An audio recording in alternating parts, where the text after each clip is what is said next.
சேலம் மாவட்டம் கொண்டலாம்பட்டி அதிமுக பகுதி செயலாளர் சண்முகம். இவருக்கு அம்பாள் ஏரி ரோடு பகுதியில் ரியல் எஸ்டேட் அலுவலகம் உள்ளது. நேற்று இரவு ரியல் எஸ்டேட் அலுவலகத்திலிருந்து பணியை முடித்துவிட்டு இருசக்கர வாகனத்தில் வீட்டிற்கு வந்து கொண்டிருந்தார். அப்போது தாதகாப்பட்டி இட்டேரி சாலையில் ஆள் நடமாட்டம் இல்லாத பகுதியில் மர்ம கும்பல் பயங்கர ஆயுதங்களுடன் வழிமறைத்து சண்முகத்தை வெட்டி படுகொலை செய்துவிட்டு அங்கிருந்து தப்பி உள்ளார்கள்.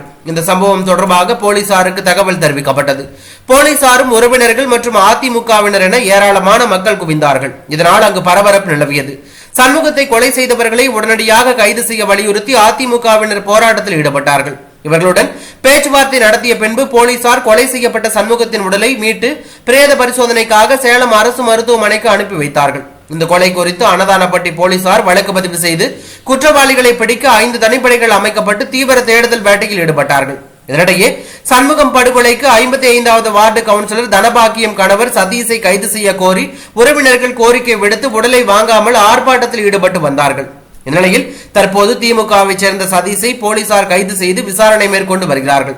இதுவரை இந்த கொலை சம்பந்தமாக அருண்குமார், முருகன், பாபு, மாது, சீனி, செல்வம் உட்பட 8 பேரை தனிப்படை போலீசார் கைது செய்து விசாரணை மேற்கொண்டு வருவதாக தகவல் வெளியாகி பரபரப்பை ஏற்படுத்தி உள்ளது.